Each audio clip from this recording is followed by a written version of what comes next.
नमस्कार दोस्तों, स्वागत है आपका मनी मित्रा इंडिया ऑफिशियल चैनल में। आज हम बात करेंगे सिविल स्कोर्स के बारे में। क्या आपका सिविल स्कोर बिना किसी बड़े लोन डिफॉल्ट के अचानक 30, 50, 80 और 100 पॉइंट गिर गया है? और सबसे बड़ी बात, आपने ईएमआई भी टाइम पर भरी है, क्रेडिट कार्ड का बिल भी पे किया है, और आखिर सिविल स्कोर फिर भी क्यों गिर रहा है, इस बारे में हम आज जानेंगे।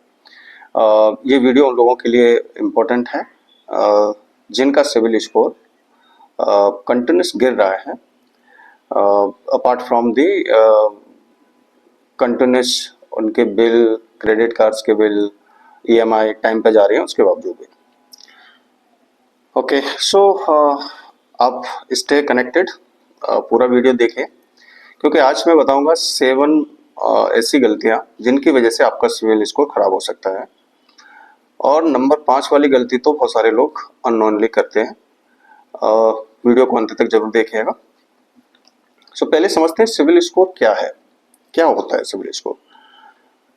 सिविल स्कोर आपकी क्रेडिट हिस्ट्री का एक 3 डिजिट स्कोर होता है। ये 300 से लेकर 900 के बीच में होता है। सिंपल भाषा में कहें तो बैंक और फाइनेंशियल इंस्टीट्यूशंस इसे देखकर ही अंदाजा लगाते हैं कि आपने पहले क्रेडिट यानी लोन, क्रेडिट कार्ड, ईएमआई कितनी रिस्पॉन्सिबिलिटी से हैंडल किया है। स्कोर जितना मजबूत होगा, जनरली आपके लोन या क्रेडिट कार्ड एप्लीकेशन के लिए प्रोफाइल भी उतनी ही बेहतर दिखाई देगी।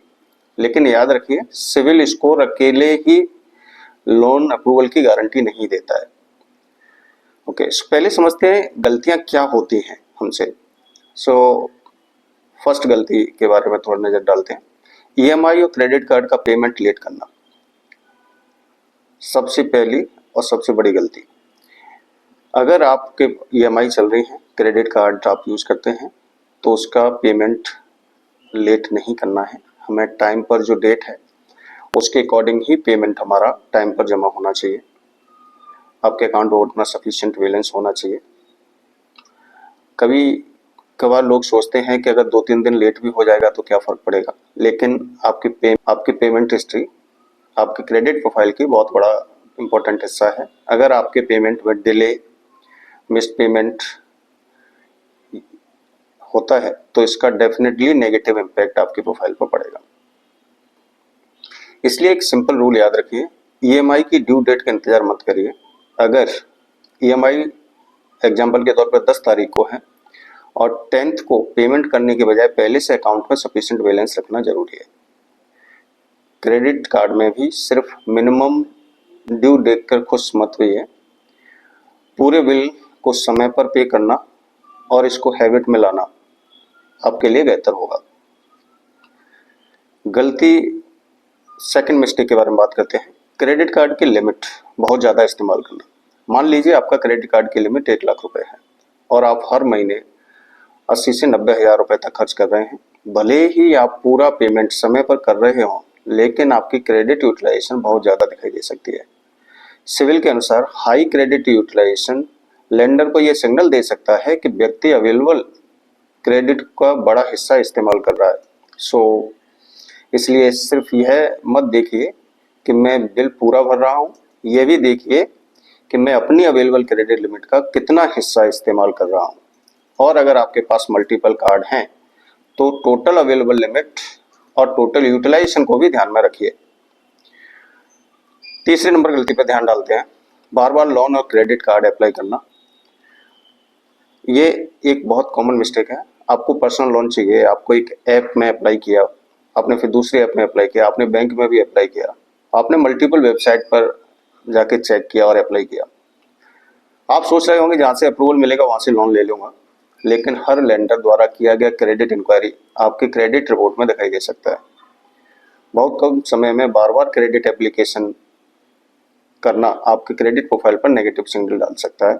इसलिए लोन लेने से पहले कंपैरिजन जरूर देखें, लेकिन हर जगह ब्लाइंडली एप्लीकेशन सबमिट ना करें। बहुत ही इंपॉर्टेंट चीज़ है। गलती नंबर 4 के बारे में बात करते हैं, पुराना क्रेडिट कार्ड बंद कर देना। अब एक इंटरेस्टिंग मिस्टेक है।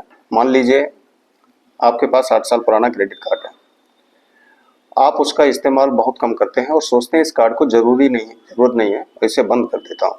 लेकिन आपका पुराना क्रेडिट अकाउंट आपकी क्रेडिट हिस्ट्री है और ये आपकी लेंथ में बड़ा योगदान दे सकता है। सिविल के अनुसार क्रेडिट एज यानी आपके क्रेडिट अकाउंट जितने लंबे समय से होल्ड किए हैं वो आपके स्कोर को प्रभावित करने वाले फैक्टर में शामिल होता है। इसलिए केवल कार्ड पुराना है इसलिए ऑटोमेटिकली बंद करना जरूरी नहीं। अगर कार्ड पर एनुअल फी है या कोई जेन्युइन रीजन है तब जरूर एवेल्युएट करें, लेकिन सिर्फ इसलिए बंद न करें कि मैं इसका इस्तेमाल नहीं करता हूँ। गलती नंबर 5 पे बात करते हैं। सिर्फ अपनी गलती नहीं, को एप्लीकेंट या गारंटर की ही गलती भी आपके सिविल स्कोर पर इम्पैक्ट डाल सकती है। बहुत ही इंपॉर्टेंट पॉइंट है। अगर आपने किसी फैमिली फ्रेंड्स को लोन में आपको एप्लीकेंट या गारंटर के रूप में अपना नाम दिया है तो उस लोन की रीपेमेंट बिहेवियर आपके क्रेडिट प्रोफाइल को भी प्रभावित कर सकती है। मान लीजिए आपके फ्रेंड ने या आपके भाई ने को एप्लीकेंट के तौर पर साइन किया है। मान लीजिए आपके भाई ने लोन लिया और आपने को एप्लीकेंट के तौर पर साइन किया। अगर वह ईएमआई समय पर पे नहीं करता है तो उसका इम्पैक्ट आपकी क्रेडिट प्रोफाइल पर भी पड़ेगा। सिविल भी को साइंड गारंटीड और जॉइंट हेल्ड अकाउंट को रेगुलरली मॉनिटर करने की सलाह देता है, क्योंकि मिस्ड पेमेंट आपकी क्रेडिट एक्सेस को प्रभावित कर सकते हैं। इसलिए किसी के लोन में अपना नाम जोड़ने से पहले रीपेमेंट कैपेसिटी देखना जरूरी है, ध्यान रखने वाली बात है।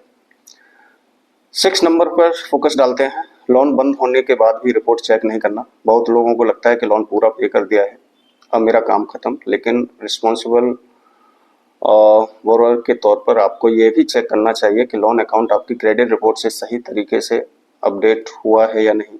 कहीं आउटस्टैंडिंग अमाउंट गलत तो नहीं दिख रहा, कहीं अकाउंट अभी भी एक्टिव तो नहीं दिख रहा, पेमेंट हिस्ट्री में कोई गलत इन्फॉर्मेशन तो नहीं है। सिविल के अनुसार अगर रिपोर्ट में डिस्क्रिपेंसी दिखाई देती है तो कंज्यूमर डिस्प्यूट रेज कर सकता है और संबंधित लैंडर से भी संपर्क कर सकता है। इसलिए लोन क्लोजर के बाद अपनी क्रेडिट रिपोर्ट जरूर चेक करें। अब बात करते हैं नंबर 7 पे, जिसपे सिविल स्कोर कभी भी चेक नहीं करना। कुछ लोग कहते हैं कि मैं अपना सिविल स्कोर चेक नहीं करता, कहीं स्कोर कम ना हो जाए। ये एक मिथ है। सिविल के अनुसार अपना खुद का सिविल स्कोर चेक करने में आपका स्कोर नेगेटिव इम्पैक्ट नहीं होता है, बल्कि रेगुलर मॉनिटरिंग से आपको पता चल सकता है कि कोई अननोन लोन तो नहीं है, कोई अननोन क्रेडिट कार्ड तो नहीं है, कोई गलत इंक्वायरी तो नहीं है, पेमेंट हिस्ट्री सही है या नहीं, आपका क्रेडिट यूटिलाइजेशन कैसा है। अगर कोई ऐसी एंट्री दिखती है जिसे आप पहचानते ही नहीं तो उसे इग्नोर मत कीजिए, तुरंत रेज करिए। सिविल स्कोर इंप्रूव कैसे करें, अब जानते हैं, इस बारे में थोड़ा सा चर्चा करते हैं। अब सबसे इम्पोर्टेंट सवाल है, आपका सिविल स्कोर गिर गया है तो क्या करें। सिंपल 5 पॉइंट फॉर्मूला याद रखिए। ईएमआई और क्रेडिट कार्ड बिल हमेशा टाइम पर पे करें, क्रेडिट यूटिलाइजेशन को कंट्रोल में रखें, शॉर्ट पीरियड में बहुत सारे लोन या क्रेडिट कार्ड एप्लीकेशन अवॉइड करें, पुराने अच्छे क्रेडिट अकाउंट्स को बिना वजह जल्दी बंद न करें, अपनी क्रेडिट रिपोर्ट रेगुलरली चेक करें और गलत एंट्री को डिस्प्यूट करें। और सबसे इम्पोर्टेंट, सिविल स्कोर कोई मैजिक नंबर नहीं है जिसे ओवरनाइट ठीक किया जा सके। आपको रिस्पॉन्सिबल क्रेडिट बिहेवियर लगातार मेंटेन करना होगा। तो अगर आपका सिविल स्कोर अचानक गिर गया है, घबराइए मत। पहले अपनी क्रेडिट रिपोर्ट खोलिए और चेक कीजिए payment history, credit utilization, credit inquiry, credit accounts, इन 4 जगहों पर कोई प्रॉब्लम है या नहीं। और अगर आपको ऐसी सिंपल लैंग्वेज में पर्सनल फाइनेंस और इन्वेस्टमेंट की जानकारी चाहिए तो मनी मित्रा इंडिया ऑफिशियल को सब्सक्राइब करें। धन्यवाद, मिलते हैं अगले वीडियो।